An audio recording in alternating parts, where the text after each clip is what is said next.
नमस्ते सभी को। पिछले सेशन में हम एंगर पर बात कर रहे थे। उस पर जो भी प्रश्न होगा उस पर अभी हम लोग बात कर सकते हैं। और जो बात मैंने शुरू में कही कि थोड़ा रुकना ज़रूरी है, जैसे बोलने के पहले रुकना ज़रूरी है ना, ऐसे ही अगर गुस्सा करने वाली स्थिति हो रही है ना, उस समय भी थोड़ा रुकना ज़रूरी है। थोड़ा पॉज ले लें, कुछ नहीं समझ में आ रहा हो दो एक लंबी गहरी सांस ले लें, थोड़ा रिलैक्स हो जाते हैं। क्योंकि आपने देखा होगा गुस्सा आते ही सांस तेज हो जाती है। उल्टा तरीका भी सही है कि सांस को जैसे ही हम नॉर्मल करने का काम करते हैं ना, गुस्सा थोड़ी देर के लिए कम हो जाता है। तो थोड़ी स्थिति नॉर्मल हो गई तो वहां से बात को हम आगे बढ़ाने का काम कर सकते हैं। तो एक अच्छा तरीका होता है रुक करके एक अच्छी सांस ले लें, उतनी देर में अपनी ज़रूरत और अपनी भावनाओं के संपर्क में आ जाएं, पहचान लें कि मेरी इस समय ये भावना हो रही है, ऐसा मैं महसूस कर रहा हूँ और ये हमारी ज़रूरत है। वाक्य बोलना भी होता है ना, तो ज़रूरी नहीं है कि हम बोलें मेरी भावना ये है, मेरी ज़रूरत ये है। असहाय महसूस कर रहा हूँ, सम्मान चाहिए, ठीक है। असहाय महसूस कर रहा हूँ सहयोग के बिना, जरूरी नहीं है कि हम बोलें कि मेरी जरूरत सहयोग की है, या ऐसा महसूस भाव आगे लगाएं कि ये भाव महसूस कर रहा हूं। 3 दिनों से बर्तन धोने का काम अकेले करने के कारण, ठीक है, मैं असहाय महसूस कर रहा हूं, सहयोग के अभाव में असहाय महसूस कर रहा हूं, सहयोग की प्यास में असहाय महसूस कर रहा हूं। सारी भाषा हो सकती, सहयोग की अपेक्षा में असहाय महसूस कर रहा हूं। और पॉजिटिव कहना होता है, यार 3 दिनों से अकेले बर्तन धो रहे हैं, ठीक, 20 मिनट का समय लग जाता है, थोड़ा सहयोग मिलेगा तो हमको अच्छा लगेगा, करना चाहोगे क्या? अब देखिएगा इसमें तो हमने सारे स्टेटमेंट यूज कर ले रहे हैं। जरूरत के हिसाब से जितना यूज करना हो कीजिए, प्रैक्टिस जरूरी है। जरूरी नहीं होता है कि इतने फॉर्मल लैंग्वेज में ही हम उसको बोलें, बट एक बार फॉर्मल को पकड़ेंगे तब आप इनफॉर्मल लिखने का काम कर सकते हैं, बोलने का काम कर सकते हैं। वो स्ट्रक्चर मेरे मानस में है तो बोलते समय वही निकलता है, इनफॉर्मली भी उसको करते समय। और मैंने तो इसे भी जो नॉन वायलेंट कम्युनिकेशन का स्टैंडर्ड वो होता है वो फॉर्मेट यूज़ नहीं किया है। तो अगर आप एनवीसी के प्रॉपर वर्कशॉप में कभी गए होंगे, 2-3 दीदी थी, भैया जो पहले दिन हाथ उठा रहे थे, आपको वहाँ डिफरेंट फॉर्मेट मिला होगा। तो आत्मीय संवाद की इस प्रक्रिया में कोर आइडिया एकदम सिंपल है। अगले के प्रति स्नेह का भाव, अपनी ज़रूरत और अगले की ज़रूरत दोनों को पहचान करके उसको पूरा करने के लिए संकल्पित। तो पीछे किसने गलती की या अभी किसकी कितनी गलती है, ये ढूंढना मुद्दा नहीं है हमारा। मुद्दा यह है कि जितनी भी योग्यता है आपकी, जितनी भी योग्यता है मेरी, हम दोनों मिलकर के आगे अपनी सभी ज़रूरतों को कैसे पूरा कर सकते हैं। मूल मुद्दा तो ये है ना। अगर पीछे का भी कोई बात कर रहे हैं तो उसका मूल आशय तो ये है ना कि भाई जो भी आपकी योग्यता है, जो भी मेरी योग्यता है, हम दोनों मिलकर के अपनी ज़रूरतों को आगे पूरा करने का काम कैसे कर सकते हैं साथ मिलकर के। ध्यान तो इस पर होने की ज़रूरत है ना। ध्यान इस पर चला जाता है कि पीछे किसने कितनी गलती की। मैं हर बार कहता हूँ इस चर्चा का एक ही निष्कर्ष है, मैंने गलती कम की, तुमने ज़्यादा की। उसको 2 घंटा करिए कि 2 दिन करिए, निष्कर्ष पहले से फिक्स। आप कहेंगे मैंने कम गलती की, मैं कहूँगा मैंने कम गलती की। ऐसा बात चलता रहेगा कि आप अपने लिए कहेंगे कि मैंने कम गलती की, मैं अपने लिए कहूँगा कि मैंने कम गलती की। ऐसा चलता रहेगा जी। बाहर ठीक है, प्रश्न पर लौट आते हैं हम। पहले प्रश्न जो भी हो बताइए, मैं और रोकना नहीं चाह रहा हूँ प्रश्नों को। माइक दे दीजिएगा पीछे।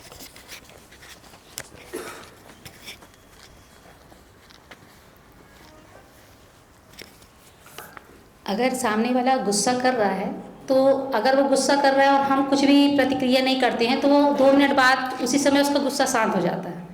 लेकिन अगर हमने कुछ कह दिया उसको तो वो थोड़ा और बढ़ जाता है, ये भी देखने पे मिलता है। जी, तो इससे पता चलता है कि बिना कुछ कहे भी शांत हो जाता है।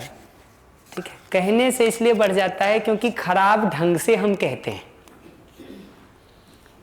3 स्टेप है, खराब ढंग कहने से, खराब ढंग से कहने से, या गलत बात कहने से, गलत बात गलत तरीके से कहने से गुस्सा बढ़ता है, चुप रहने से कम होता है। आप आगे देखिएगा ना, सही बात सही ढंग से कहने से वो और जल्दी कम होता है, और जल्दी कम होता है। ये 3 लेवल है उसका। और जब मैं सही बात कह रहा हूं तो इसका मतलब फिर मैं ये नहीं कह रहा हूं कि गलती किसकी थी और सही कौन था। हमारे मानस में वो जगह वहीं पहुंचती है, सही कौन था गलत कौन है। सही बात का मतलब है मेरी कौन सी ज़रूरत पूरी नहीं हुई वो मैं देखता हूँ, पहचानता हूँ, बात करता हूँ। आपकी कौन सी ज़रूरत पूरी नहीं हो रही है उसको देखता हूँ, पहचानता हूँ। अभी वंदन कह रहा था आप किसी से बात करने जाएंगे कि मुझे पीड़ा हो रही है क्योंकि 2 वर्षों से संवाद की आवश्यकता नहीं मतलब महसूस हो रही थी, नहीं पूरा होने से पीड़ा हो रही। अगला कहता है मेरी ही पीड़ा बहुत अधिक है, तुम्हारी और क्या देखो। ये वाक्य जो वो कह रहा है ना, अब यहाँ से शुरू हो गया कि उसने अपनी पीड़ा व्यक्त कर दी तो मैं बात शुरू कर दूंगा उसको एम्पैथी देने में। प्रोबेबली पिछले 2 साल से तुम्हारी बात भी नहीं हुई है तो उसके कारण तुमको भी बहुत तकलीफ हुई है और तुम भी चाहते थे कि कम्युनिकेशन शुरू हो जाए। यहाँ से शुरू करूंगा। प्रोबेबली ये जो इतनी पीड़ा हो गई इसको ठीक करने पर आगे मैं कुछ कर सकता हूँ क्या? हम लोग थोड़ा उस पर बात कर सकते हैं क्या? देखिए ना वो कम्युनिकेशन ओपन होता है कि नहीं। अगले ने जैसे ही अपनी पीड़ा शुरू कर दी उसको एम्पैथी देना, उसकी फीलिंग नीड को पहचान के बताना, ये पहला काम होता है। और फिर ध्यान इस बात पे दिला देना होता है कि यही चलाए रखना है कि इसको ठीक करना है। मैं कह रहे हो पीड़ा है 10 साल से 5 साल से, तो ध्यान इस बात पर दिलाना होता है कि यही गड्ढे में गिरे रहना है कि इसको आगे निकलना है।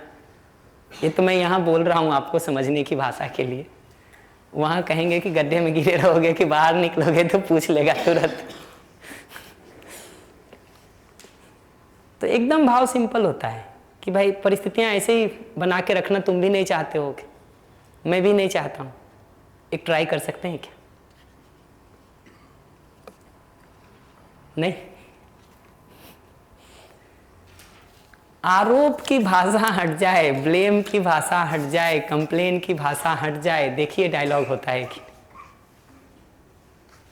अगला अगर कह रहा है कि मैं भी पीड़ा में हूं तो इसका मतलब सिंपल है, भाई तुम भी संवाद चाहते हो, मैं भी संवाद चाहता हूं, अभी तक ब्लॉक है, इसको आगे ठीक करने के लिए कुछ करें क्या?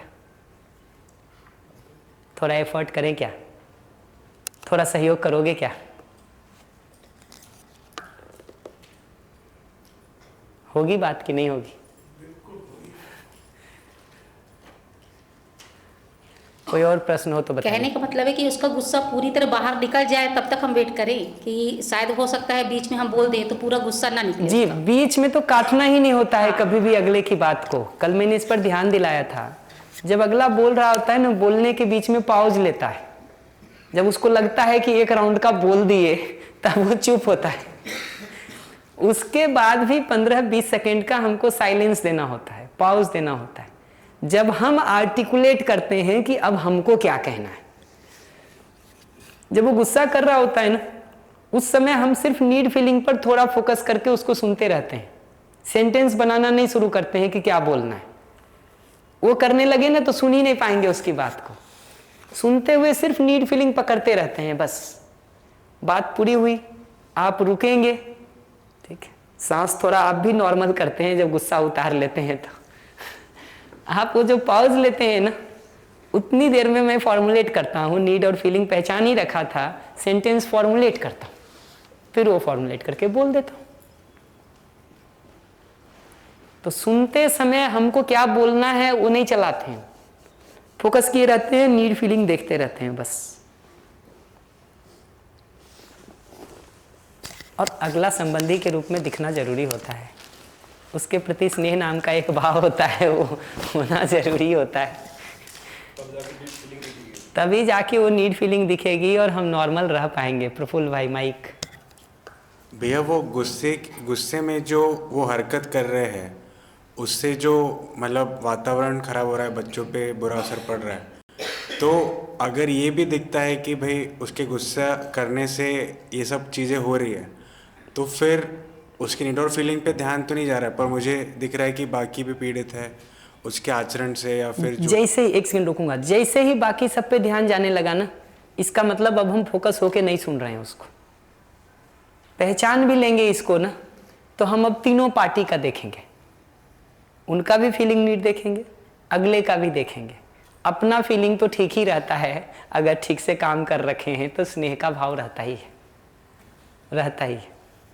तो अभी कोई सवाल पूछते हैं तो मैं उनका नीड भी देखता हूँ, और कोई दूसरा चाह रहा है कि नहीं पूछा जाए तो मैं वो नीड भी देखता हूँ, और वो दोनों के बीच एक संतुलन का प्रयास करता हूँ, एक संतुलन का प्रयास करता हूँ। वो जितना और बेहतर कर पाएंगे समय के साथ और कर पाएंगे।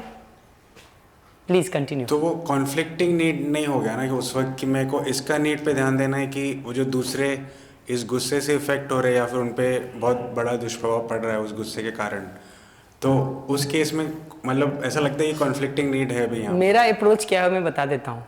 मेरा अप्रोच एकदम सिंपल रहता है कि आप अगर पीड़ा में बहुत अधिक हैं तो पहले मैं आपको फोकस करता हूँ, ठीक है, क्योंकि आप अभी बहुत पीड़ा में हैं, आपको फोकस करूँगा, उसको रिजॉल्व करेंगे। जैसे यही ब्रेक होता है, अगर मुझे लगे कि ये व्यक्ति बहुत पीड़ा में हो गया किसी बात को लेके, मैं ब्रेक में आप में से किसी से मिलने के बदले उससे मिलना प्रेफर करूँगा। क्या करूँगा मैं? उसको मैं प्रेफर करूँगा। बाकी लोगों पर जो भी प्रभाव पड़ रहा है उसको तो आराम से बाद में बात की जा सकती है, बात की जा सकती है, लेकिन जो व्यक्ति उस पीड़ा में है पहले तो उसको अटेंड करने की जरूरत होती है। वातावरण के दुष्प्रभाव को तो फिर काउंटर करेंगे, और आगे चाहते हैं तो आप पॉलिसी को धीरे धीरे बेहतर करते हैं। स्ट्रेटजी पर जब ध्यान जाता है ना, रास्ते बहुत अच्छे से दिखते हैं। आप पॉलिसी को, नियमों को इस तरह से बेहतर करने का काम करते हैं कि वो संभावनाएं कम से कम होती जाए, ठीक है। फिर भी नहीं होगा ऐसा मैं नहीं कहूँगा, संभावनाएं तो सब रहती हैं। और मेरे हिसाब से मैं तो उसको रियल लाइफ टेस्ट मानता हूँ अपने लिए कि अपना स्नेह का भाव कितना स्थिर है और कितना स्थिर नहीं। भाई सामान्य परिस्थिति में तो सबको लगता है कि बड़ा स्नेह करते हैं हम, कि नहीं, कठिन परिस्थिति में भी वो बना रहे तब तो मतलब है उसका। प्लीज भैया, जैसे किसी केस में हम बात करें कि एक व्यक्ति को हमने सामने टारगेट किया कि हम उसकी नीड और फीलिंग समझ नहीं पाए, इस वजह से वो नाराज़ है, ठीक है, वो भी किसी की नीड और फीलिंग, मैं उसकी नीड फीलिंग समझ नहीं पाया इसलिए वो नाराज है ऐसा मैं नहीं देखता हूँ। उसकी कोई नीड पूरी नहीं हो रही है इसलिए फीलिंग की जगह पर वो नाराज है, मैं ऐसा देखता हूँ। बिल्कुल सही शब्द आपने कहा। तो ऐसे ही वो बाकी लोगों को भी नहीं समझ पाया उनकी नीड और फीलिंग, तो यही कॉन्फ्लिक्ट चलता आ रहा है। अब यदि हम समाधान की ओर बढ़ते हैं, उससे बात करने के लिए बैठे, जैसे आपने कहा कि वो शुरू में अपने अंदर भरा हुआ जो भी है वो निकालेगा, हमें तो केवल फिल्टर करके सुनना है, उसकी नीड और फीलिंग को समझना है। अब कई बार प्रैक्टिकली ऐसा होता है कि वो एक बार में पूरा खाली नहीं कर पाता, तो फिर पॉज लेके फिर शुरू करता है, बीच बीच में अपने स्टेटमेंट्स और कमेंट्स डालता है, आंसर आपसे चाहता है कि वो आप उसे प्रोवोक कर सको, ताकि वो और अपने अंदर जो भी भरा पड़ा है जब तक कि वो निकले नहीं तब तक कि वो आपको वो गतिविधि करते रहें। तो पहला तो प्रश्न ये था, इस प्रक्रिया को एक सिटिंग में कर सकते हैं या 4-5 सिटिंग हमें लेने की जरूरत पड़ सकती है? ये डिपेंड करता है कि पीड़ा कितनी लंबी है। जी, पीड़ा पहले से कुछ नहीं हो, मोमेंटरी कुछ हो गया हो, एक ही सीटिंग बहुत होता है। ओके, 15 मिनट बहुत है। दूसरा, मोमेंटरी कुछ हो 15 मिनट बहुत है। लंबा पुराना जब होता है ना, तब वो थोड़ी थोड़ी सीटिंग में करने की जरूरत होती है, क्योंकि पहले दिन आप बात करें, हो सकता है अगला 2 लाइन बात करे, फिर कहे आज मेरा मन नहीं है, फिर कहेगा जाओ यहाँ से, कल भी तुमको देखे थे, छोड़ देना होता है। जी, परसों फिर मिलते हैं, कल फिर मिलते हैं, ठीक है, वीकेंड में बात करते हैं। अगला धीरे धीरे आश्वस्त होगा, क्योंकि बहुत चांटे खा रखा है वो बिल्ली जैसा। बिल्कुल, तो दूध भी दीजिएगा तो बेचारा डरता है उसमें मुंह लगाने से, क्योंकि उसको चाटा याद आता है। वो कंगन देख के मौत याद आती है। आप तो कहते हैं हम कंगन दे रहे हैं, आपको क्या पता पीछे एक बाघ ने भी कंगन दिया था या हम ही ने कंगन दिया था उस तरह से।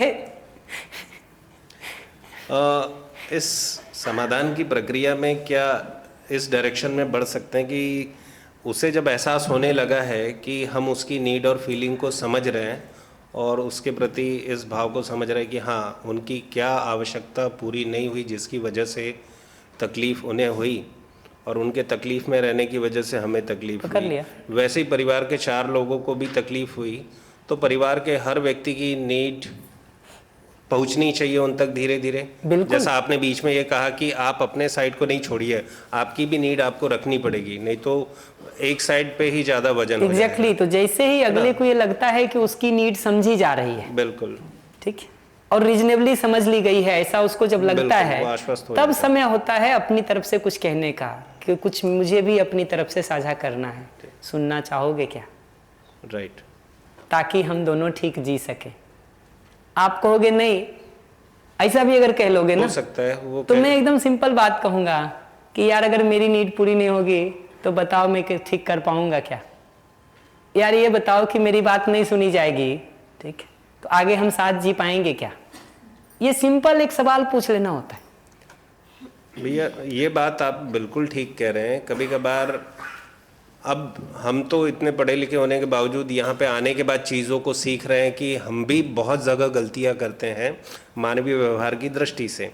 तो सामने वाले का तो कहना चाहिए कि अध्ययन एक अध्यापन कम सेकंड है। रोकिएगा भैया, ये पढ़ाई लिखाई जितनी भी है ना, जी अभी तक तो जितना भी डिग्री वगैरह हासिल किए हैं वो केमिकल इंजीनियरिंग का हो सकता, मैकेनिकल का हो सकता, गणित का हो सकता, विज्ञान का हो सकता, व्यवहार में भी जो बहुत सारा सिखाते हैं मैं उन पर कोई कमेंट नहीं करना चाहूँगा। हमको ये पकड़ना चाहिए कि ये कला सीखे कि नहीं सीखे, मैं और नहीं सीखे तो मैं अच्छा केमिकल इंजीनियर होने के बावजूद भी कंप्यूटर का तो कुछ नहीं जानता हूँ जी। इवन जो लोग सूचना को पढ़ने और अध्ययन करने में भी बहुत एक्सपर्ट है ना, अभ्यास का वो भी हो सकता है जीरो लेवल पे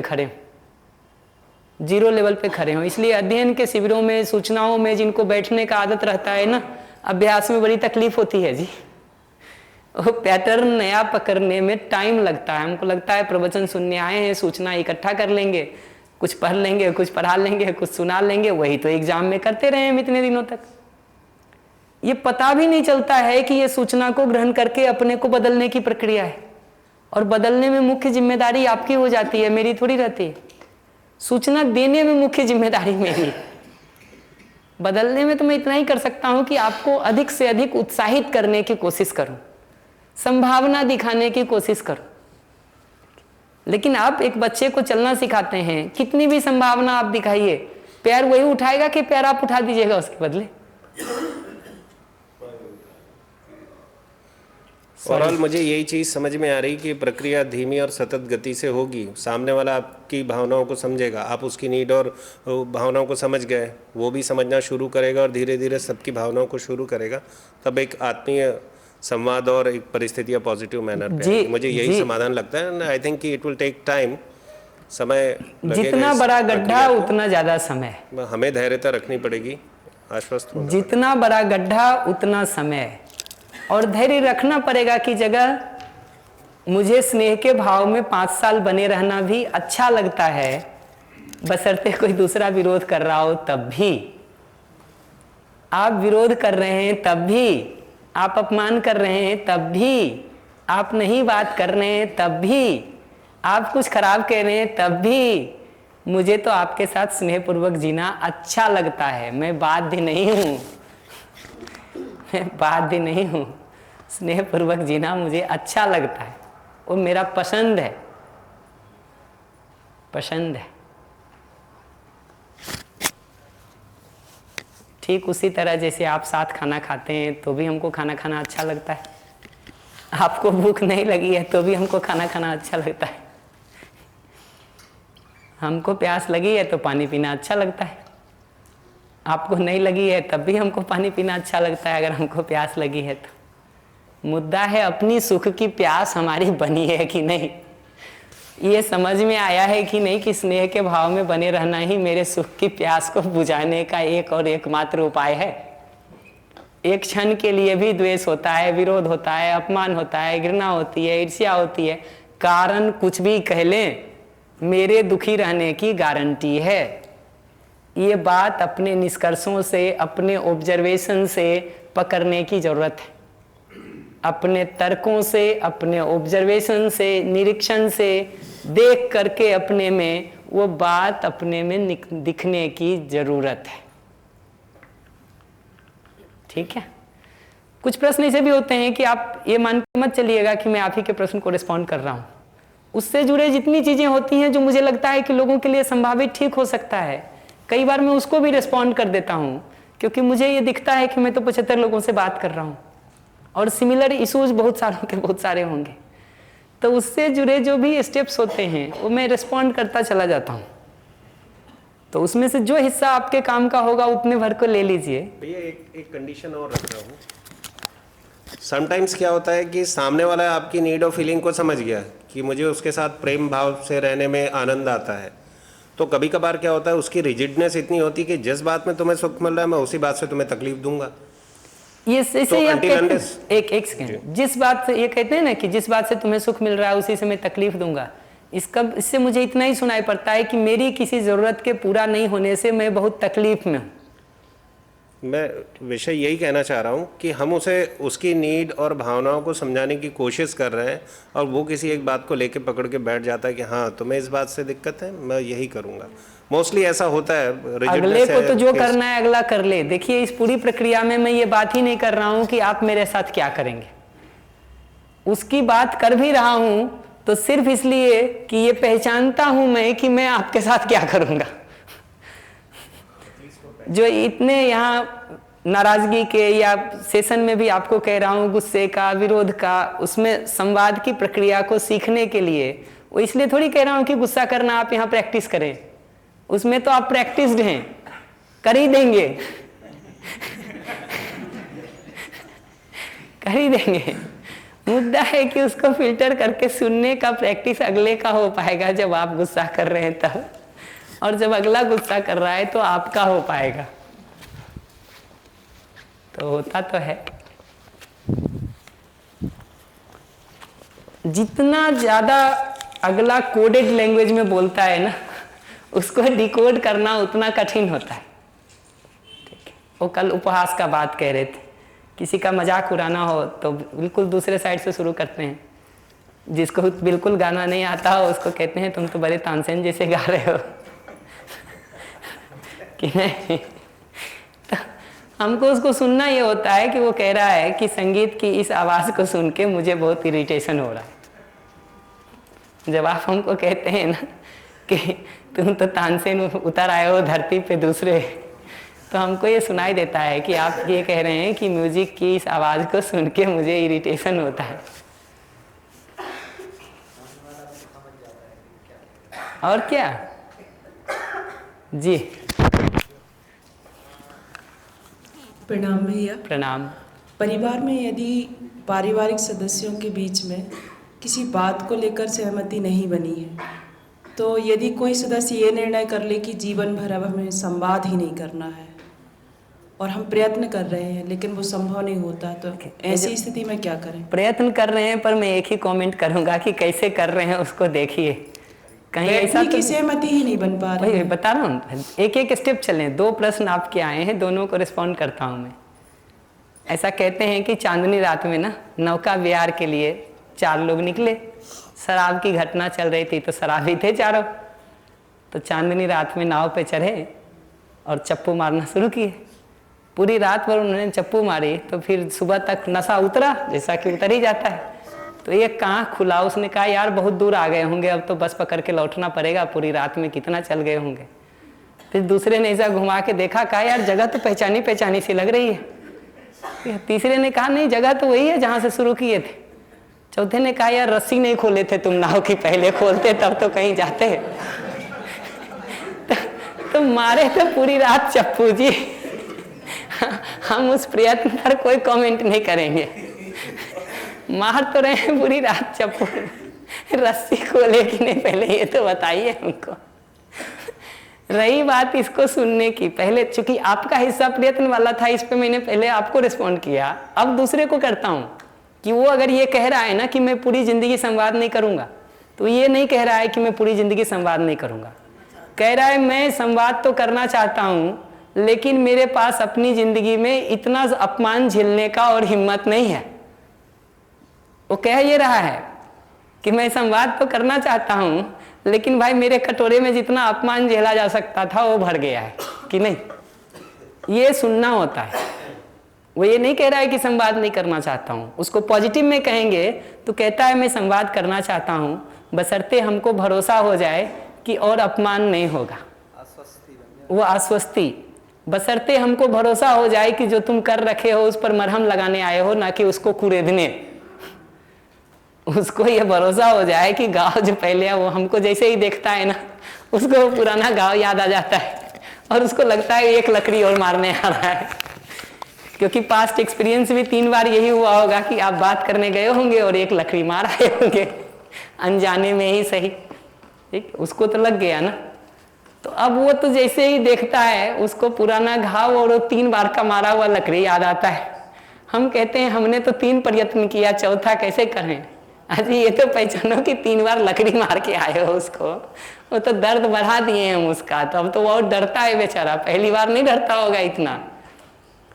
उपाय क्या है? उपाय तो यही है कि पहला चीज कि ये सुन सकें कि वो कह रहा है कि घाव बहुत है, पीड़ा बहुत है, भर पाओगे क्या।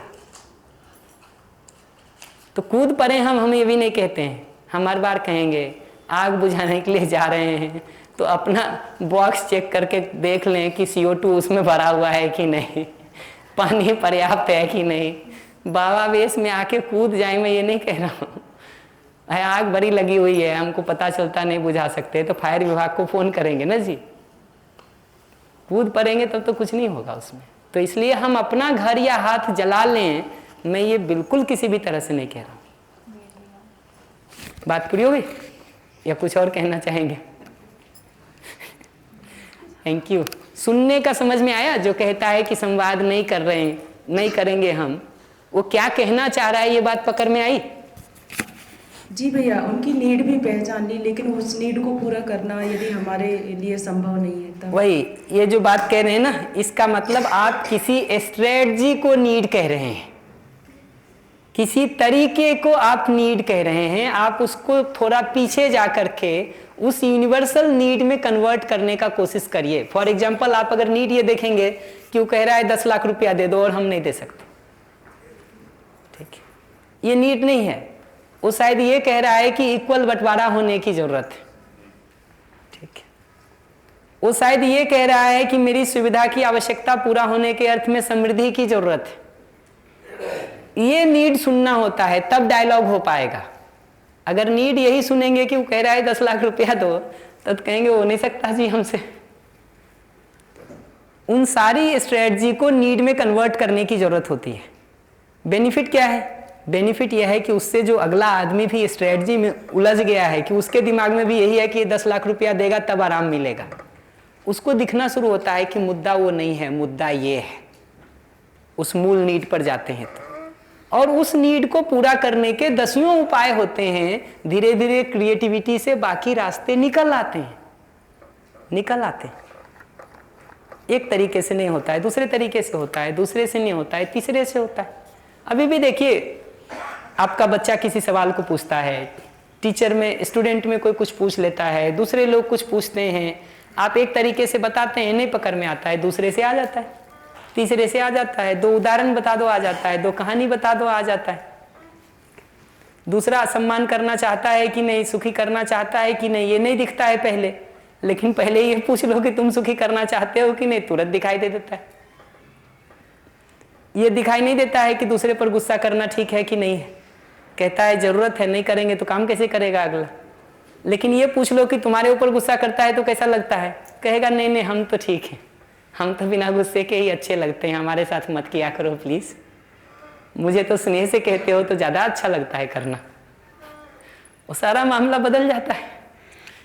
जी भैया, अभी जैसे वो बात उल्टे ढंग में कहने वाली जो है कि जैसे कभी रिक्शा वाला 8-10 बच्चों को बिठा के ले जा रहा था, जगह नहीं थी, तो मैंने ऐसे बोला, मैंने कहा कि 2-3 और बिठा ले भैया, तो मतलब क्या ये ऐसे अपन किसी को बोलते हैं तो ये क्या ठीक रहता है कि मतलब अपन कम्युनिकेशन तो ये कर रहे हैं कि बहुत ज्यादा भर रखा है? मेरे जैसा छेड़ने वाला होगा ना तो कहेगा बस भैया आपने घर के दोनों बच्चों को भेज देंगे तो पूरा हो जाएगा। तो मतलब ये ऐसा अपन किसी को बोलते हैं तो वो बोलना चाहिए कि नहीं बोलना चाहिए? क्योंकि कई बार अपन सामने वाले के ऊपर ऐसा कमेंट या टॉन्ट बोल देते कि यार तुम्हें ये चीज उसका एक ही उत्तर है भैया जी, कि इससे अगले की फीलिंग क्या बनेगी, पॉजिटिव या निगेटिव, ये देखिए। अगर पॉजिटिव बनती है तो जरूर बोलिए, निगेटिव बनती है तो इसका मतलब उसकी जरूरत नहीं पूरी हो रही है, रिव्यू करने की जरूरत है। ठीक, माइक दे दीजिएगा प्लीज। किन्हीं का और कोई प्रश्न है क्या? 1 मिनट, 1 2 3 4, इतने के बाद हम रुकेंगे। भाई साहब जैसे ऐसे फैमिली में देखा जाता है कि सभी रिश्ते होते हैं और काफ़ी सारे वार्तालाप होते हैं दिन में, जो भी होता है। अब 1-2 ही ऐसे रिश्ते होते हैं जो चैलेंजिंग होते हैं। मेरे साथ तो एक ही रिश्ता है, 2। ठीक है, तो उन 2 रिश्तों में ही फीलिंग और नीड देखें कि बाकी सभी जितने भी बातें, जितना भी वार्तालाप हो रहा है, सभी में फीलिंग नीड देखें? सभी में देखना बेहतर है। उसके 2 बेनिफिट होंगे। जो आपके ठीक चल रहे होंगे ना वो और बेहतर हो जाएंगे। गुड जो है वो बेटर में बदल जाएगा, जो गुड है या न्यूट्रल है ना वो पॉजिटिव में जाना शुरू हो जाएगा। और दूसरा ये होगा कि सामान्य परिस्थितियों में जब हम अभ्यास करते हैं ना तभी कठिन परिस्थितियों में भी कर पाते हैं। नर्मदा जी में बाढ़ आई हुई हो तब तैराकी सीखेंगे या जब नॉर्मल है तब सीखेंगे? कि नहीं, बाढ़ आ गई है तब तो बड़ी मुश्किल से कोई तैराकी सीख सकता है, उसमें सीखा हुआ कर लेता है, लेकिन सीखने तो बड़ी मुश्किल से कोई उतरता है जब बाढ़ आई हुई होती है तब। जी नेक्स्ट यहाँ था शायद, इधर दे दीजिए, फिर 2 इधर है। नमस्ते भैया। नमस्ते। हमने देखा है कि जितना ज़्यादा गुस्सा आता है तो उसके जो फीलिंग वाला पार्ट है उतना ही ज़्यादा हर्ट होता है, तब उसको सबसे ज़्यादा गुस्सा आता है, ना कि शब्दों से। शब्द कुछ भी हो सकते हैं लेकिन जब उसको चोट पड़ती है फीलिंग पर तो वो ज़्यादा ट्रिगर होता है ना? एक ही शब्द रहता है। अगर हम जैसे हस्बैंड वाइफ के बारे में देखते हैं, घर के अंदर अपन थोड़ी सी हलचल होती है, थप्पड़ आपड़ दे दे तो कोई दिक्कत नहीं। अगर वही समाज या 4 लोग बैठे हुए उस टाइम दे देते हैं तो उसको इतना ट्रिगर हो जाता है कि आमने सामने बहुत ज़्यादा गुस्सा रहता है। कारण एकदम सिंपल है, घर में तो सबको पता है कि हमाम में सब नंगे हैं। कपड़ा तो समाज में पहन के निकले हैं जी, आप उसको उतार रहे हैं तो वो तो तकलीफ शुरू हो ही जाएगी ना फिर। अब इतनी बार की बात तो रही है, वहाँ तो सबको पता है क्या चल रहा है, वहाँ ट्रांसपेरेंसी आ गई है इस मामले में कि हम दोनों बराबर थप्पड़ मार रहे हैं। मुद्दा है कि जो समाज में कपड़ा पहन के रखे हैं उसको क्यों खींच रहे हो? तो वो कह रहा है कि भाई ठीक है, व्यक्तिगत रूप से सम्मान अपमान को चलो तुम्हारे लिए मैंने साइड कर दिया है, कम से कम ये जो सामाजिक सम्मान का मुद्दा है हमारा उसको तो रहने दो। व्यक्तिगत रूप में तो छोड़े नहीं हो कुछ, कम से कम समाज में तो छोड़ दो। माइक दे दीजिएगा इधर प्लीज। किनका था? हाथ उठा लीजिए। हाँ थैंक यू। उसके बाद शिवी दी को दे दीजिएगा। Shivi right, thank you sir. जैसे मेरे पिताजी के किसी पे पैसे आ रहे हैं। सॉरी, मेरे पिताजी के किसी पे पैसे आ रहे हैं। हाँ, लिए थे उसने, पिछले 2 साल हो गए उसने दिए नहीं है। और फिर मैं और पिताजी अचानक से जा रहे हैं रास्ते में और वो मिल गया। पिताजी ने क्यों, तू पैसे क्यों दिया, और 2 साल से दिख भी नहीं रहा है। और उस टाइम ऐसी स्थिति बन गई कि उसने हाथ उठाने की कोशिश करी मेरे पिताजी पे। मैं तो एनसीबी ऐसे सोचूंगा, एनसीबी गई भाड़ में, मैं तो इसको मारूंगा ना पहले। उस स्थिति में क्या करूंगा मैं? बढ़िया, ये भी अच्छी बात है कि ऐसी स्थिति में आत्मीय संवाद का क्या करें। ये जितना सब पूछते हैं ना हमको ऐसा लगता है कि सिलेबस आगे बढ़ा दो।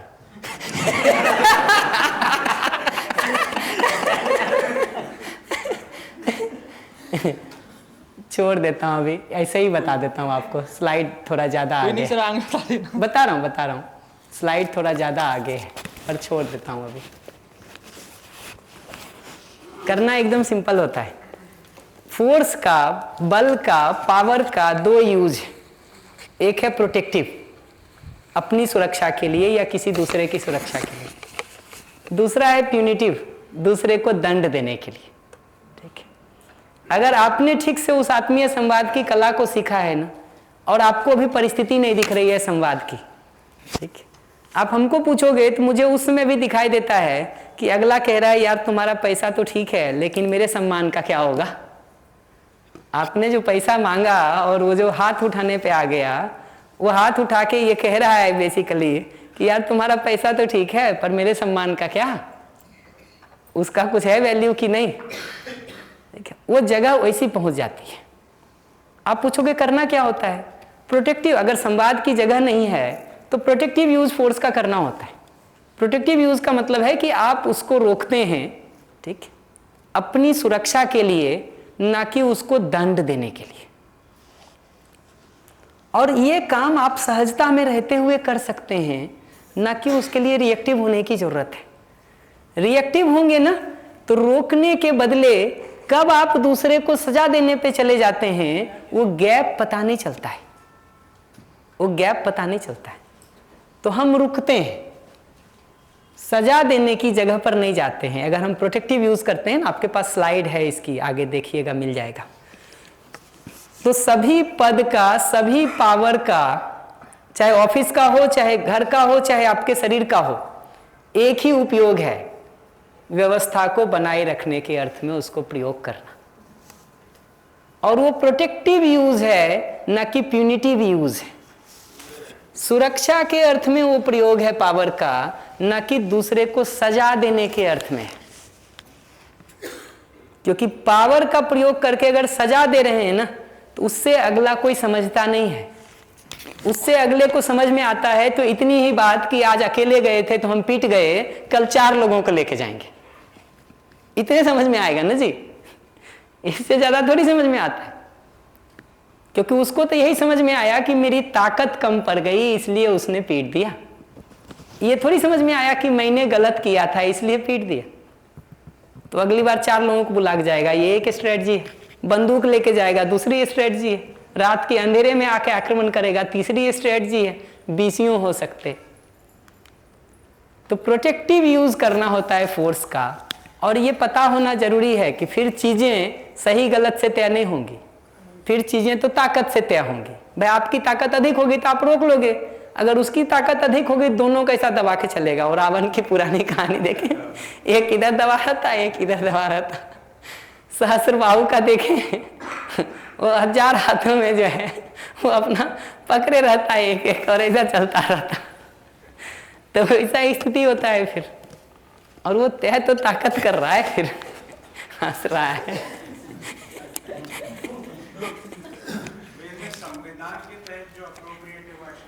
एग्जैक्टली तो संविधान प्रोटेक्टिव ही जगह देता है, जितना मैं एक मोटे तौर पर समझ पाया हूं। और उसकी डिटेल में जा सकते हैं कि संविधान ने कितना अधिकार हमको दे रखा है। मुझे जो पता है जितना हो तो यही है कि आत्मरक्षा के अर्थ में आप जो कर सकते हैं वो कर लें, वो प्रोटेक्टिव यूज है। और वो तो जरूरत पड़ेगी। ये ठीक वैसा ही है जैसे कोई बच्चा आग में हाथ डालने जा रहा है, उसको हम पकड़ के रोक देते हैं।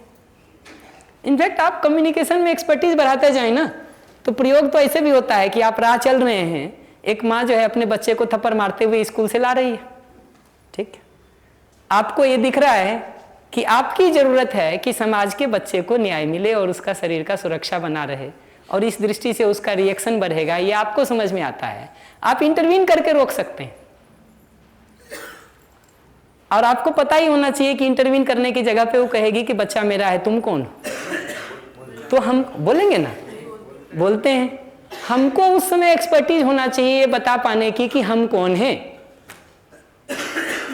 ये एक्सपर्टीज होनी चाहिए बता पाने की कि हम कौन हैं, और फिर आगे बात होनी चाहिए। तो वो कला ही हमको धीरे धीरे विकसित करनी होती है। मैं उसको एक्सपेंड नहीं कर रहा हूं, बट जब आप वो सबके हैं, जितनी बार आप पूछोगे रोग बड़ा है क्या करें, एक ही उत्तर है, वैद्य की एक्सपर्टीज उतनी ज्यादा, उतनी ज्यादा। जवाब सबके हैं। आप ही देखो ना, आप क्लास 5 में थे, 5 किलो उठाते होगे, 10 किलो उठाते होगे, धीरे धीरे 100 किलो भी उठा लेते हैं जी, 50 किलो भी उठा लेते हैं। हर बार पूछोगे 50 किलो उठ सकता है कि नहीं? उठ सकता है। 70 उठ सकता है कि नहीं? उठ सकता है। वह आदमी के द्वारा ही किया गया अपराध तो है। कोई हाथी थोड़ी दबा रहा है हमको कि नहीं उठा सकते हम, कि हाथी 5 क्विंटल का है, हम 50 किलो के हैं। आदमी ही तो है जी, तो हम भी आदमी हैं, ठीक है। अगला मानव है तो हम भी मानव हैं। हमको ये सुनाई पड़ता है कि लंच बढ़िया बना था।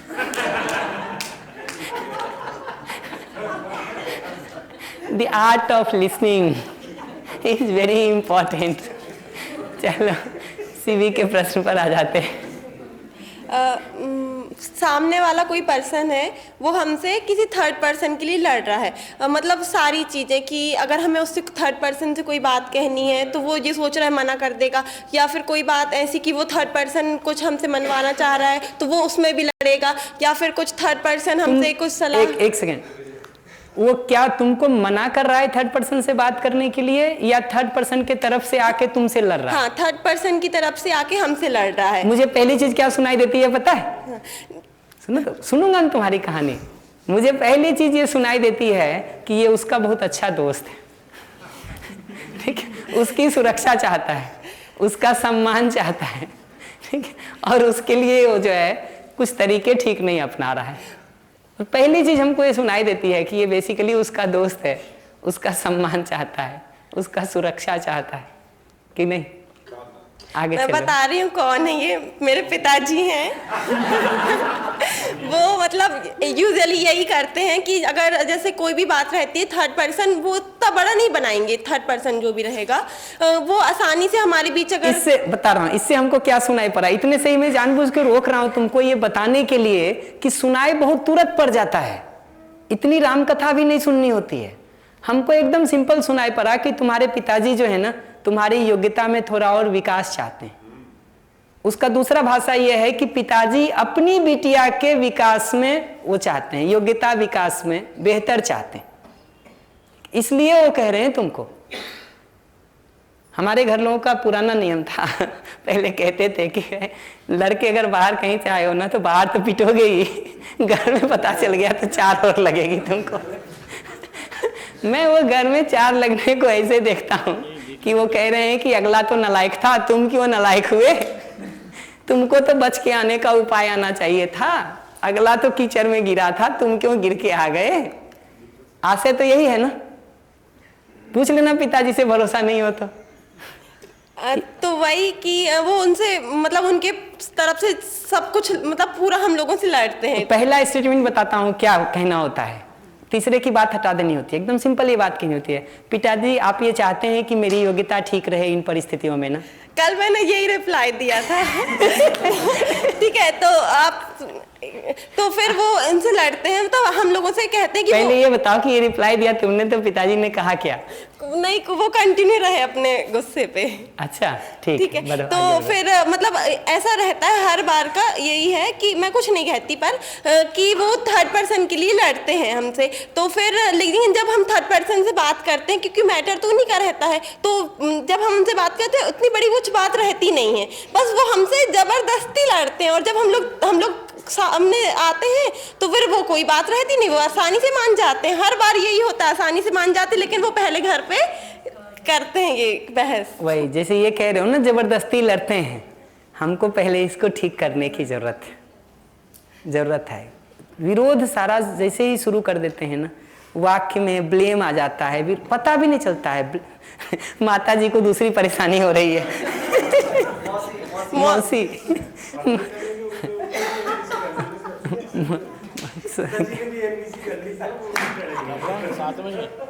कौन है पिताजी इनके? बाहर गए। अच्छा, इसलिए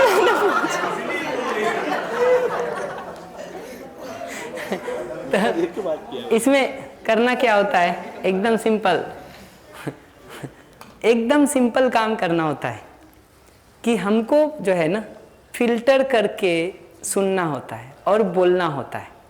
अपने बोलने के स्टेटमेंट में सारा ब्लेम हटने की जरूरत है।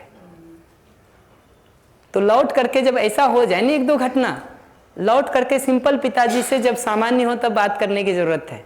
लेकिन अब आप बात करना भी यहीं शुरू करोगे, पिताजी आप तो फालतू में परेशान हो रहे थे, ठीक है, तो बात खत्म हो जाएगी। आप सहजता से उनसे बात करना शुरू करो ना कि पिताजी अगर ऐसी परिस्थिति कुछ भी हो जाए तो क्या ठीक है, हम लोग आपस में हॉट टॉक करें, ये ठीक है, या उस व्यक्ति से जाकर के सीधा बात करके रिजॉल्व कर लें, ये ज़्यादा ठीक है। जब थोड़े शांत हों तो पूछ के देखिए क्या कहते हैं पिताजी, पता चल जाएगा।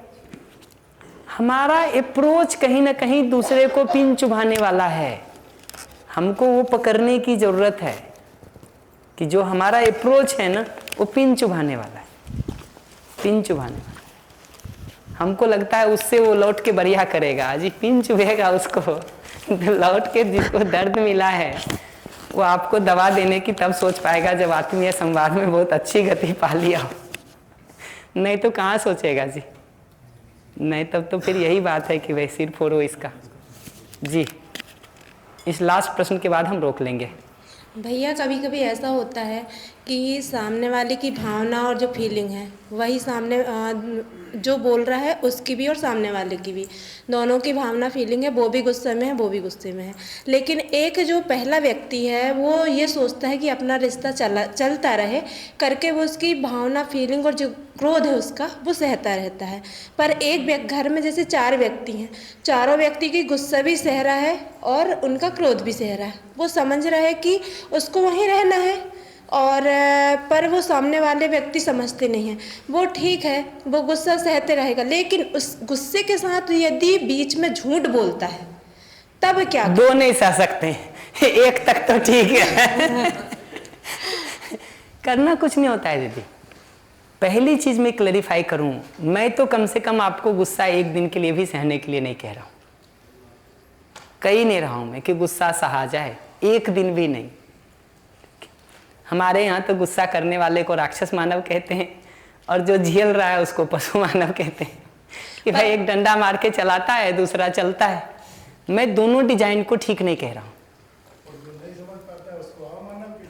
जी, उसी की ये 2 कैटेगरी है, अमानव की ये 2 कैटेगरी है। तो मैं तो ये कह रहा हूँ कि पहले दिन भी गुस्सा नहीं सहा जाए, ठीक है। क्या किया जाए? एकदम सिंपल सी बात है, उस गुस्से को अपने ऊपर लेके नहीं सुना जाए, नहीं सुना जाए, उसको अगले की मनोदशा के रूप में, अगले के विचार भाव और मान्यता को पहचानने के लिए यूज किया जाए, क्योंकि समझदारी तो कुछ है नहीं इसमें तो उसका विचार, उसका भाव, उसका मान्यता को पहचानने का काम करेंगे और सिंपल उसके पीछे उसकी कौन सी जरूरत पूरी नहीं हो रही है उसको पहचान के इम्पैथी देने का काम करेंगे। और ये जो आप कह रहे हैं ना सहता रहता है आदमी, ये सहता भी इसलिए रहता है क्योंकि ये चॉइस है उसका, शायद उसने कुछ और जरूरतों को पूरा करने को प्रायोरिटी में रख रखा है। समाज में वो सम्मान की जरूरत हो सकती है, ठीक है, या हट जाएंगे तो एक स्टिग्मा लग जाएगा हमारे में, उसका भय। मैं सब साइड से बोल देता हूँ, कम्युनिकेशन में प्रॉपरली कहेंगे तो ये नीड है कि समाज में सम्मान ठीक बना रहे, इसलिए हो सकता है। आर्थिक सुरक्षा का मामला हो सकता है, बच्चे के फ्यूचर का मामला हो सकता है, बहुत सारी बातें हो सकती हैं। हम अपनी किसी नीड को पूरा करने के लिए, हायर प्रायोरिटी की नीड को पूरा करने के लिए उसको चूज करते हैं। इसीलिए जब देखेंगे अगर बच्चे के फ्यूचर का मामला है ना और बच्चा एक बार सेटल हो जाता है, कहते हैं अब बस हो गया।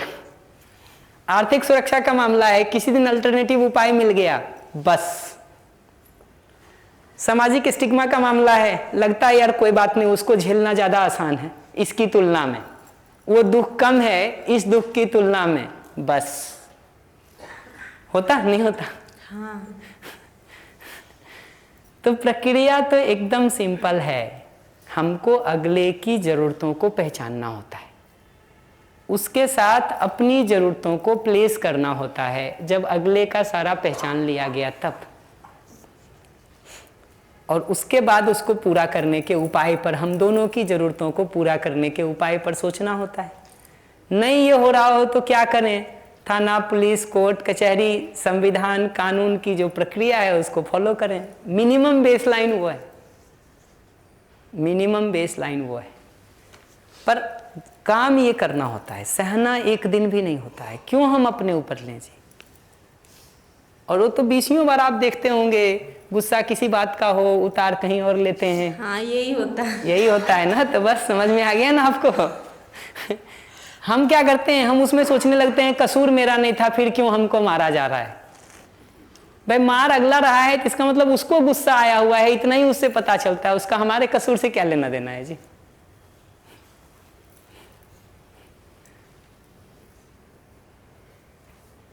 कोट पहने हुए हैं ना, खूंटी दिखेगी खूंटी पे टांगेंगे, हैंगर होगा हैंगर में टांगेंगे, रस्सी बंधी होगी रस्सी पे डालेंगे, क्या करेंगे जी, मिलना चाहिए सामने। तो कोट लेके ही जब घूम रहे हैं हम, गुस्सा लेके ही घूम रहे हैं, खूंटी मिलेगा तो खूंटी पे टांग देंगे, हैंगर मिलेगा तो हैंगर पे टांग देंगे। तो पति सामने धरा है तो उस पर उतरेगा, पत्नी सामने धराई तो उस पर उतरेगा, बच्चा सामने धरा है तो उस पर उतरेगा। कोई पड़ोसी आ गया तो कहेगा अपने घर में मरने की जगह नहीं थी जो हमारे यहाँ मरने आ गए। और झूठ का क्या करें? जी दीदी, झूठ का तो एकदम सिंपल बताना होता है कि यहाँ से नहीं शुरू करना होता है कि झूठ, यहाँ से शुरू करना होता है कि मेरे पास घटना की ये सूचना है, ये ठीक है क्या? मेरे पास घटना की ये सूचना है, ये ठीक है क्या? अगला दो में से एक काम करेगा, या तो थोड़ा चुप हो जाएगा, थोड़ी भी शर्म होगी, जिसको हमारे यहाँ कहते हैं शर्म होगी, तो चुप हो जाएगा। वो भी नहीं होगी तो सफ़ेद झूठ बोलेगा कि नहीं बिल्कुल ठीक नहीं। हाँ डबल से हो जाता है फिर झूठ, रिपीट। हाँ, वही कह रहा हूँ।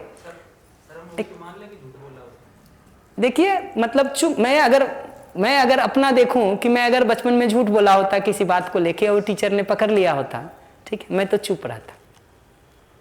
मैं ये नहीं कहता कि मैंने नहीं किया, मैं अपना बता रहा हूँ कि मैं तो टीचर के साथ ये करता कि मैं चुप रहता।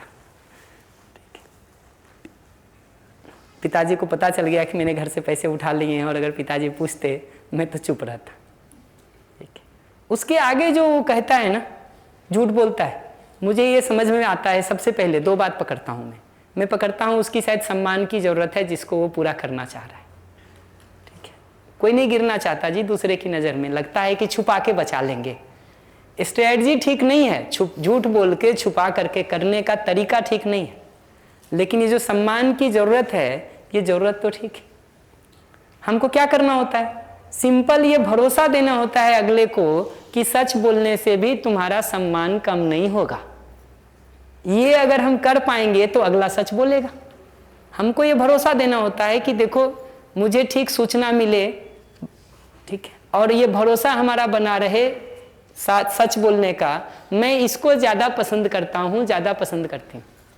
चीज़ बिगड़ जाए, काम बिगड़ जाए, उसका दुख हमको कम होगा या नहीं होगा, लेकिन ये जो आपस में हम ट्रांसपेरेंसी चाहते हैं, पारदर्शिता चाहते हैं, सच्चाई चाहते हैं, ये पूरा नहीं होने से मुझे ज़्यादा चोट लगती है। मैं इतना बताना चाहूँगा, कह के छोड़ देना होता है। ठीक है भैया। आगे से बदलाव की संभावना है। इस बार तो हो सकता है ना भी माने, आगे से बदलाव की संभावना है, क्योंकि अब हमको पता लग गया है। मैं सारा झूठ तो इसीलिए बोल रहा हूँ ना कि आपकी नज़र में अच्छा बना रहूं कि नहीं। अगर ये भरोसा हो जाए कि जान भी लेगा इस बात को, ठीक है, तो सम्मान मेरा कम नहीं होगा। और ज़्यादा देखिए कि जान भी लेगा तो कुछ उपाय बता देगा निकलने का। आप जाते हैं वहाँ बात करने की नहीं जाते, जहाँ आपको ये दिखता है कि ये बात करने से मेरा सम्मान कम नहीं होगा और हमको कुछ उपाय मिलेगा, आप बात करते हैं कि नहीं करते? ये सॉल्यूशन का जगह है। पीछे दे दीजिएगा माइक भैया को, और ये आखिरी प्रश्न के साथ हम क्लोज करेंगे। अच्छा, एक दीदी का भी कुछ था। आई एम सॉरी, कोई बात नहीं, अभी आता हूँ। गुस्सा में देखते हैं हम, बहुत सारे लोग घर का सामान तोड़ देते हैं, मोबाइल भी फोड़ देते हैं। डर लगता है पत्नी और कभी कभार कुआं वगैरह घर में है तो कुएं में जाके कूद भी जाते हैं, सुसाइड भी कर लेते हैं। इसके पीछे का क्या कारण होता है? एकदम सिंपल, उनको पता नहीं चल रहा है क्या करें, और ऐसा लगता है सामने वाले को मारेंगे तो और मारेगा। ये जो सामान तोड़ने जाते हैं ना मोबाइल, वो बेसिकली कह तो ये रहा है कि तोड़ना तो तुम्हारा मुंह चाहता हूँ, लेकिन वो कह तो ये रहा है कि तोड़ना तुम्हारा मुंह चाहता हूँ, लेकिन उसको लगता है कि मुंह तोड़ने की कोशिश में अपना मुंह तोड़वा बैठूंगा, उसका तो टूटेगा नहीं, तो ले भाई मोबाइले तोड़ ले और ये कुएं में कूद जाए, या इस तरह की घटनाएं होती हैं। ये सबका एकदम सिंपल मतलब है कि उसको लगता है कि कोई उम्मीद नहीं बच गई है। जैसे फांसी की सजा देने वाले संविधान का ये मानना है या जज का ये मानना है कि इसमें कोई उम्मीद नहीं बच गई है। फांसी का तो मतलब यही है ना जी, कोई उम्मीद नहीं बच गई है इसमें, ठीक है। तो ऐसे ही आप वहां पे देखिएगा तो ये देख रहा है कि परिस्थिति के ठीक होने की कोई उम्मीद नहीं है, ठीक है। वो उम्मीद खो गया है, वो आशा खो गई है। आशा जिस दिन खो जाए ना, फिर कुछ नहीं बचता है। वही वहां पर उसको नहीं दिख रहा है, उसको ये दिख रहा है कि जीने का जो दुख है वो अधिक है, मरने की जो पीड़ा है वो कम है। जीने का जो दुख है वो अधिक है, मरने की जो पीड़ा है वो कम है। वो पुराना कोट है किसी का, वरम प्राण परित्यागो मान भंगेन जीवनात्, कि अपमान वाले जीवन जीने से तो अच्छा है मर जाना, मर जाना। तो वो सीख के भी यही आता है कि जिंदगी में अपमान बहुत हो जाए तो मर जाओ, ज्यादा ठीक। दीदी को दे दीजिएगा माइक। हो गया पक्का? हाँ, थैंक यू। इतने के साथ हम एक बार रुकते हैं। आपको अगले आधे घंटे का समय लेके आराम से प्रैक्टिस करिए। आप गुस्से का प्रैक्टिस करना चाहते हैं वो भी कर सकते हैं। किसी सामान्य सूचनाओं पर पीछे जाके देखिए, सुनने का और बोलने का प्रैक्टिस करना हो वो कर लीजिए।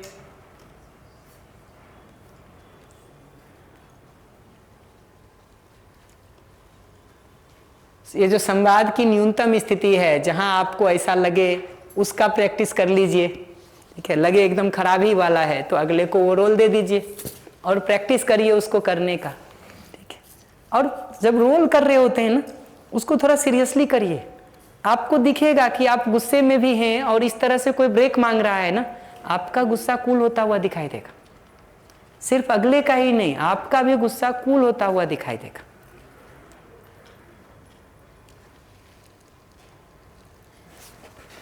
बस बाकी तो ठीक है, बाकी तो ठीक है। पीछे के सारे आपको 4 स्टेप पता ही हैं आत्मीय संवाद के। तो आप चाहें तो किसी भी घटना को लेकर के ऑब्जर्वेशन, फीलिंग, नीड और रिक्वेस्ट वाले अप्रोच में बात करके देखिए। जजमेंट जैसे ही अगला बोलता है, सिंपल प्रश्न, क्या देख करके आपने ये निष्कर्ष निकाला? अगला जैसे ही कोई जजमेंट बोलता है ना, सिंपल प्रश्न, क्या देख करके आपने ये निष्कर्ष निकाला? तो अब आपको बोलते समय क्या ध्यान रखना है वो भी बता दिया। पाउज का अभ्यास करिए। अगला जैसे ही बोले 15-20 सेकंड रुकिए, रुक करके बोलने का अभ्यास कीजिए। देखिए उन स्टेप्स को पकड़ के। और किसी भी सिचुएशन के लिए, जो आपके घर की छोटी छोटी सिचुएशन से शुरू कर सकते हैं, बहुत बड़े से करिए जरूरी नहीं। छोटा एक बार हो जाए तो थोड़ा और बड़ा, वो हो जाए तो थोड़ा और बड़ा, वो हो जाए तो थोड़ा और बड़ा, ऐसे चलना होता है धीरे धीरे। 5 किलो उठा लिए तो 6, 6 उठा लिए तो 7, 7 उठाए तो 8, एक ही बार में 15 उठाएंगे ना तो ये दोनों मसल बेकार हो जाएंगे। 15 दिन का बेड रेस्ट कि नहीं, 16वें दिन फिर 5 kg से शुरू, उसके पहले 15 दिन का बेड रेस्ट। तरीका ये होता है। कोई अर्जेंट प्रश्न आपको प्रैक्टिस के संदर्भ में पूछना हो कि प्रैक्टिस कैसे करें, वो नहीं समझ में आ रहा हो तो बताइए। प्रैक्टिस कैसे करें नहीं समझ में आ रहा हो किसी को तो आप 4 के ग्रुप में भी कर सकते हैं, 2 के ग्रुप में भी कर सकते हैं। ये जितने अलग अलग स्टेप हमने पहचाना ना, गुस्से का, गुस्से को एक्सप्रेस करने का या गुस्से को रिसीव करने का, दोनों का प्रैक्टिस आप कर सकते हैं। ब्रेक जब लेना होता है तो ब्रेक लेने का अभ्यास कर सकते हैं। कोई संवाद ब्लॉक हो रखा है, आप उसको स्टार्ट करने का अभ्यास करना चाहते हैं, स्टार्ट करने का काम कर सकते हैं। कोई खराब हो रखा है, उसको ठीक करने का प्रैक्टिस करना चाहते हैं, ठीक करने का प्रैक्टिस कर सकते हैं। सामान्य घटनाओं में ऑब्जर्वेशन है कि जजमेंट ये पहचानने का कोशिश कर रहे हैं तो उसका प्रैक्टिस कर सकते हैं। और डिस्कशन नहीं करना होता है, प्रैक्टिस करनी होती है। आपने देखा होगा जब लोग स्टोरी सुनाते, मैं एकदम सिंपल बात कहता हूँ, वो लाइन बोलो, वो वाक्य से सीधा प्रैक्टिस शुरू हो जाता है। स्टोरी तो 15 मिनट बताएंगे, उसका एक ही निष्कर्ष होगा, सारे स्टोरी का एक ही निष्कर्ष होता है, मेरी गलती नहीं थी या कम थी। इससे ज्यादा कोई निष्कर्ष होता है क्या? उसमें पता नहीं चलता है अगले को कि वो बोल रहा है तो उसमें क्या गलती होती है। स्टोरी ऐसे ही होती है कि मैंने तो 20 साल में कई बार प्रयास किया, ठीक है, वो नहीं हुआ, अब क्या करें। हमको जब सेंटेंस बोलना शुरू करते हैं ना तो दिखता है कि 20 साल प्रयास तो किया, या तो उल्टी दिशा में किया, या नाव में चप्पू मारते रहे, रस्सी खोलना भूल गए थे। तो मेहनत तो पूरी रात की है, पूरी रात की है, पहुंचेगा नहीं। ठीक है, कर सकते हैं आराम से। 3:10 हो रहा है, 3:09, 3:40 तक हम लोग प्रैक्टिस करते हैं। 3:40 में हम लोग ब्रेक कर लेंगे, 3:40 ब्रेक करेंगे, लौट के आपके एक्सपीरियंस सुनेंगे, जो क्वेश्चंस होंगे वो रिस्पॉन्ड करेंगे, फिर आगे के मुद्दों पर आएंगे। जो बाहर थे उनको, जो ग्रुप के लोग होंगे उनको बता दीजिएगा कि क्या प्रैक्टिस पर बात हुई है, तो प्लीज़ कंटिन्यू कर लें। Thank you.